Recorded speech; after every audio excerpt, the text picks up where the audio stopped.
Hai guys, kembali lagi bersama gua di Sakahayang Review. By the way, apa kabar kalian para prukers dimanapun kalian berada? Semoga kalian selalu baik-baik saja di tengah gencarnya penyakit agenda. Karena kali ini Sakahayang akan membahas sebuah film yang sangat mengerikan terkait pendakian gunung di Rusia. Dan kalau kalian tahu tragedi pendakian ini sampai dinamai Dyatlov Pass, di mana film ini berjudul Devil Pass tahun 2013. Penasaran dong seperti apa kisahnya? Oke lah, daripada kelamaan mending kita langsung saja ke pembahasannya. Dan jika kalian suka dengan channel ini seperti biasa, silahkan subscribe aja biar gak ketinggalan video menarik lainnya dari Sakahayang. Pada bulan Februari 1959, telah ditemukan jasad 9 pendaki yang tewas secara misterius saat melakukan pendakian di pegunungan Ural yang berada di Rusia. Di mana setelah ekspedisi yang dipimpin oleh Dyatlov berujung petaka, orang-orang menyebut insiden tersebut sebagai tragedi Dyatlov Pass. Singkat cerita, 52 tahun kemudian, scene beralih pada berita 5 mahasiswa Ojon University yang dinyatakan hilang saat mendaki pegunungan Ural, di mana menurut keterangan tim SAR, kelima mahasiswa ini hilang secara misterius di area Dyatlov Pass. Dan menurut Cenah, dalam proses pencarian tim SAR Rusia berhasil menemukan rekaman milik para mahasiswa. Namun entah apa yang sebenarnya terjadi, pemerintah Rusia malah merahasiakan isi rekaman tersebut. Hingga setelah berita itu viral, para hacker yang berhasil meretas data pemerintah Rusia langsung mengupload rekaman milik para mahasiswa itu di forum pecinta teori konspirasi. I opened the door and the darkness swallowed. Hey. That was a dream. I'm sorry. It was a dream.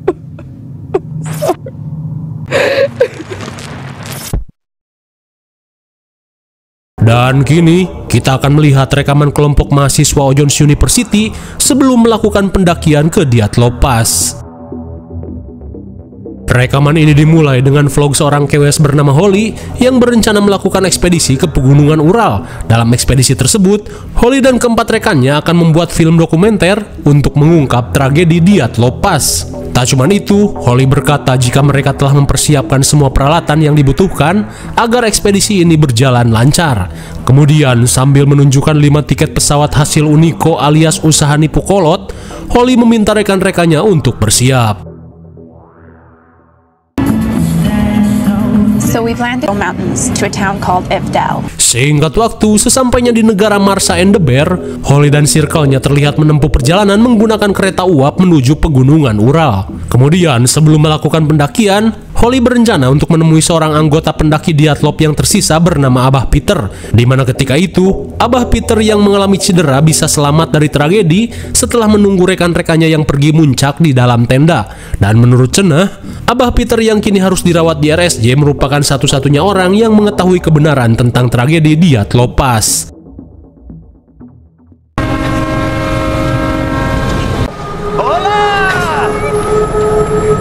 Singkat waktu setibanya di RSJ, Holly yang berusaha meminta kesaksian dari Abah Peter malah diusir oleh para staf RSJ. Hingga di tengah adu bacot, mereka pun melihat seorang aki-aki yang diduga merupakan Abah Peter berusaha memberi peringatan dengan bahasa Rusia. Kira-kira apa isi dari pesan itu? Di keesokan harinya, Holly dan circle-nya langsung OTW menuju pegunungan Ural dengan menyewa sebuah mobil koblak.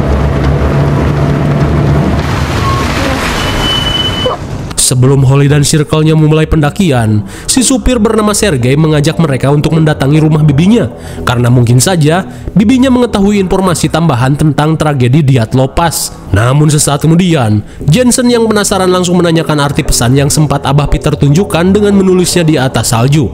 Melihat tulisan itu, Sergei berkata jika pesan itu berarti stay away alias menjauh. Setibanya di rumah Bibi Ayla, ia yang sempat ikut dalam tim evakuasi jasad tim Dyatlov langsung menceritakan kesaksiannya.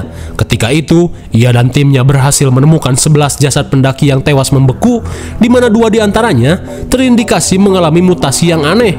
Hingga di tengah keanehan yang terjadi, pemerintah langsung mengambil 2 jasad tersebut dan merahasiakan apa yang sebenarnya terjadi. Ayla pun merasa yakin jika di area pegunungan Ural ada hal mengerikan yang pemerintah Rusia sembunyikan. Setelah mendengar kesaksian Bibi Ayla, Holly dan timnya yang masih merasa penasaran tetap melanjutkan ekspedisi ke Dyatlov Pass. He's the strong silent type, huh? Whatever. Denise cannot take her eyes off you. So guys, Setelah jauh berjalan ceker, mereka pun terkesima saat melihat keindahan Gunung Ural yang dijuluki sebagai Gunung Kematian. The weather changes quickly. My snowshoe again. You guys, this is awesome. Singkat waktu, karena hari akan poek, mereka pun memutuskan untuk mendirikan tenda dan melanjutkan pendakian esok hari. Burn your mouth. Why would you give me that? Will you do hot? I sleep fine anywhere. Chopping up some wood. Jensen, he's screwing around. Holy shit! The shape is weird. See how big that one is? Di keesokan harinya, mereka pun syok saat menemukan jejak ceker zebra di dekat tenda. Di tengah keheranan, mereka pun yakin jika jejak ini merupakan jejak kaki Yeti. Hingga sesaat kemudian, Holly meminta Jensen untuk melakukan dokumentasi. Okay, we're rolling. Dropped out of the sky, walked around in bare. Namun sesaat kemudian, Andy mengajak rekan-rekannya untuk melanjutkan pendakian.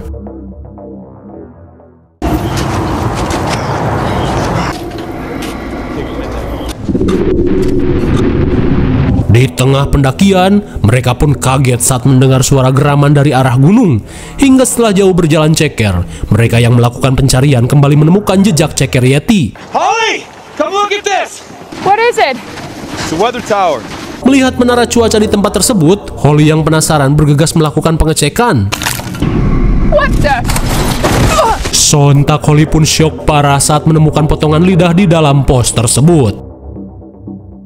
Setelah menemukan berbagai keanehan selama pendakian, Dennis yang merasa ngeri berusaha membujuk Holly untuk pulang dan membatalkan ekspedisinya. Tapi jelas saja, Holly yang kepalang tanggung tak menggubris hal tersebut dan tetap bersikeras melanjutkan ekspedisinya.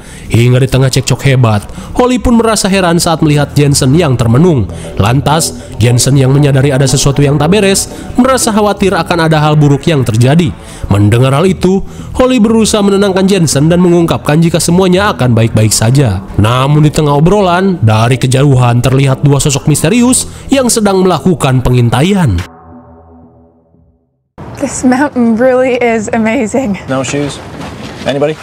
Setibanya di lokasi jasad tim Dyatlov ditemukan, mereka pun bergegas mendirikan tenda. Pass the other one over?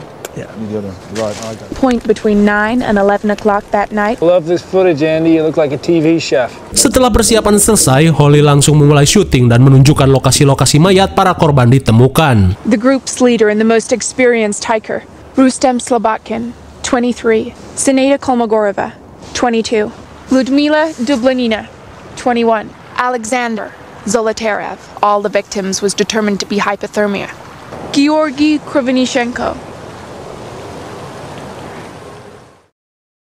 Seusai syuting, Andy berkata jika sistem GPS miliknya tiba-tiba mengalami error. Di saat itu pula, John yang datang mengungkapkan jika kompas miliknya ikut mengalami gangguan. Di tengah kebingungan, Andy mengajak Holly untuk pulang saja, karena selain perbekalan yang semakin menipis, Andy pun tak ingin mengambil resiko melanjutkan pendakian tanpa GPS dan kompas. Akan tetapi, Holly yang keras hulu berusaha meyakinkan mereka untuk melanjutkan ekspedisi sehari lagi. Menyadari sarannya tak digubris, Andy yang malas berdebat terpaksa menuruti keinginan Holly. Singkat waktu, malam pun poek. Saat alatnya mendeteksi sinyal radiasi, Holly langsung mengajak Jensen pergi mencari sumber radiasi. Uranium in the rock here. It's definitely coming from here. Let's check it out. Be careful. Okay.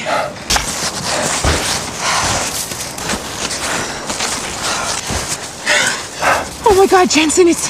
Gotta get this on film.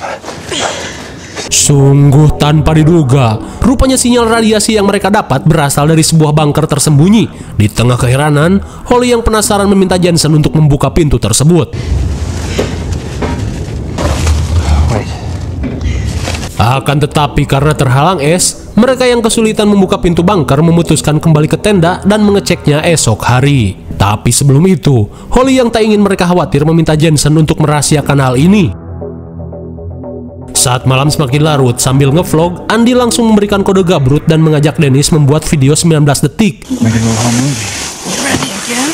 Yes. Impressed? Namun baru saja akan dimulai, mereka pun panik saat mendengar suara dentuman aneh. Everybody okay? Shit. Denise! Oh my God. Okay.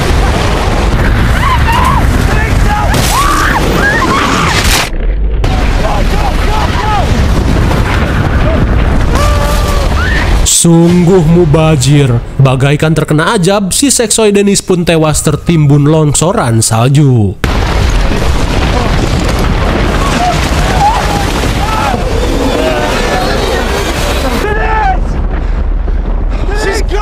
Di tengah keadaan genting, Jensen pun merasa jika longsor yang terjadi merupakan sabotase pihak militer. Hingga di tengah panasnya adu bacot, Andy mengatakan jika dirinya tak bisa merasakan cekernya. Shut up, okay? Pull together and focus on not losing anybody else. Sungguh linu, ceker Andy pun patah setelah diterjang longsoran salju. Dan kini, John akan melakukan penanganan pada ceker Andy. This is gonna hurt a little. This is just gonna hurt a little. All right, brother. I'm gonna go on 3, okay?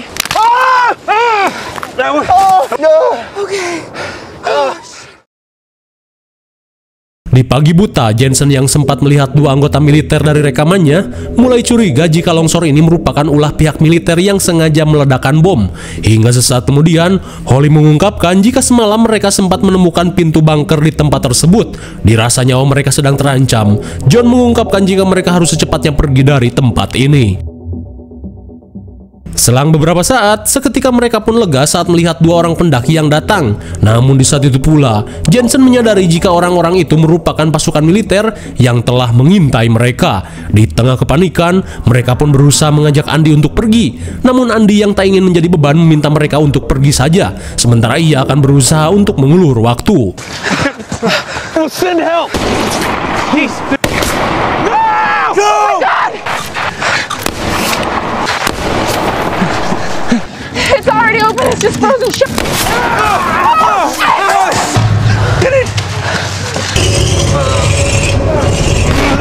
Setelah Andy terheadshot, untung saja mereka berhasil lolos dengan bersembunyi di dalam bunker. Okay, I got it. We're in a tunnel. A switch, a power switch. Di tengah rasa mules, John mengajak rekan-rekannya untuk mencari jalan keluar dari tempat ini. We go straight. Okay.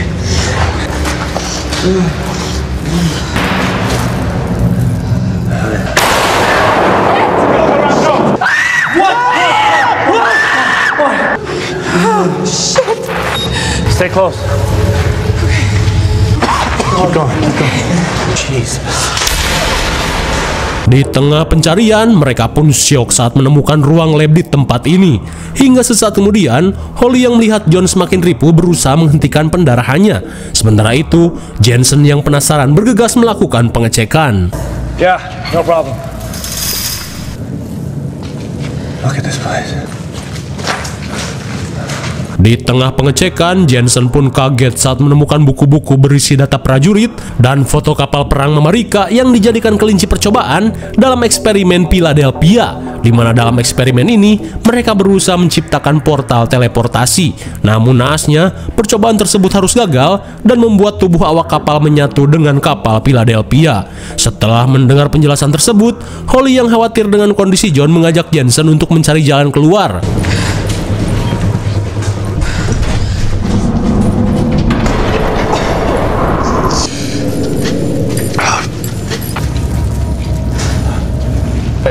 It's a naturally formed cave. There has to be a way out.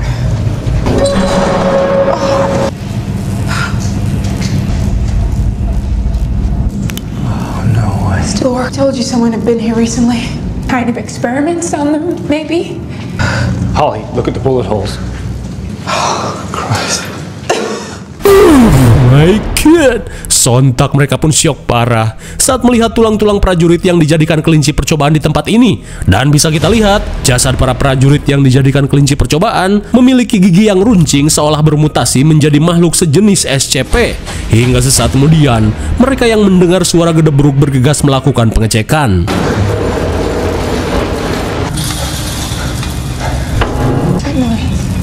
Be careful. What was that?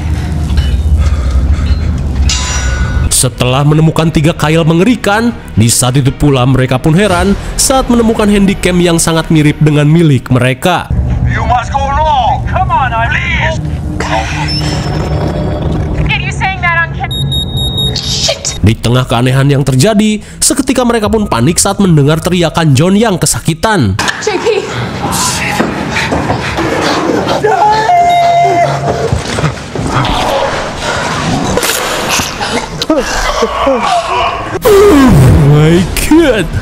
Betapa syoknya mereka saat melihat John digulung oleh beberapa makhluk SCP.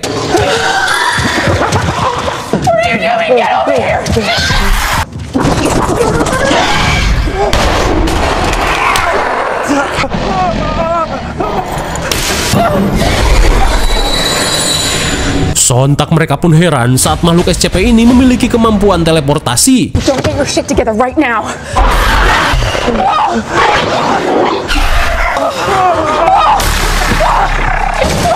Get on the ceiling! Get on the ceiling!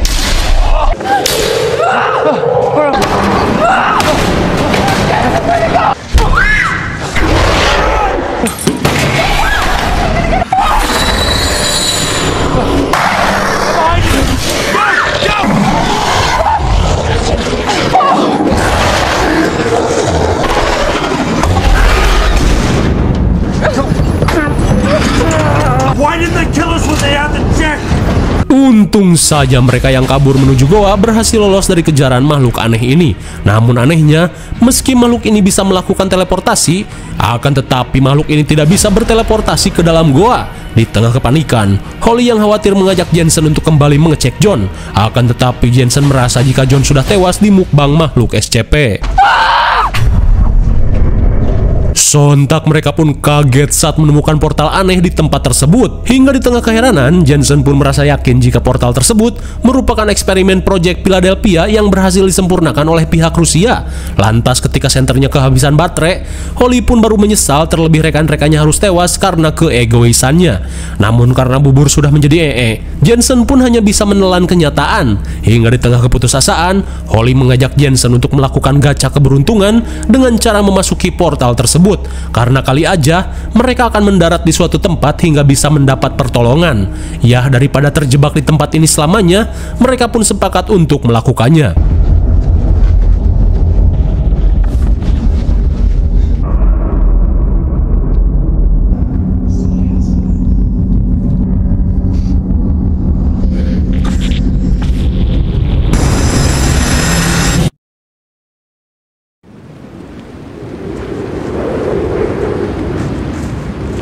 Singkat waktu, sepasang tim pencari merasa syok saat melihat keadaan Jensen dan Holly. Namun tak lama kemudian, prajurit Rusia yang datang langsung mengusir Ayla dan seorang rekannya, di mana para prajurit meminta Ayla untuk merahasiakan keberadaan dua korban ini. My God, tanpa diduga, setelah memasuki portal, Holly dan Jensen malah terlempar ke 52 tahun yang lalu, atau tepatnya ke masa ketika tragedi Diatlov terjadi. Hingga setelah Ayla dan rekannya pergi, si komandan terlihat mengambil handycam milik Holly. Вольно! Все, пишешь? Setibanya di lab penelitian, mereka pun bergegas melakukan penanganan pada Jensen dan Holly. Посмотрите на их одежду. Давайте ее.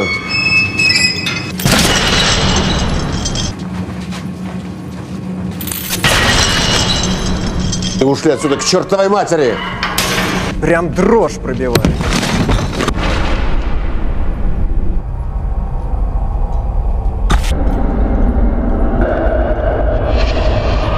Sungguh naas, Holly dan Jensen pun harus bermutasi menjadi sosok SCP setelah memasuki portal tersebut. Dan rupanya, sosok makhluk SCP yang sempat menyerang merupakan diri mereka sendiri yang telah terkurung di lab bunker rahasia. Kemudian, scene beralih pada sebuah catatan di mana sampai tahun 2013, para ilmuwan masih belum mampu menjelaskan tragedi aneh yang terjadi pada kelompok Diatlov. Akan tetapi, segelintir orang mempercayai jika kelompok Diatlov ini tewas akibat tertimbun neruntuhan salju.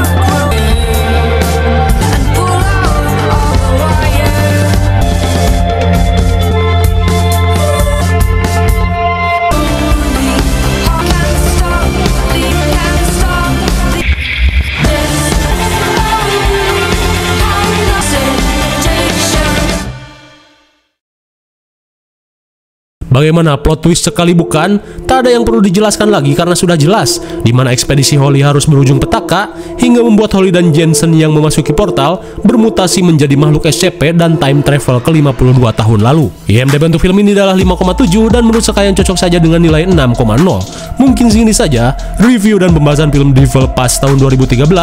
Jangan lupa like, share, dan subscribe supaya kalian tidak ketinggalan jika ada video menarik lainnya dari Sakayang. Thanks for watching and see you on next video. Bye-bye.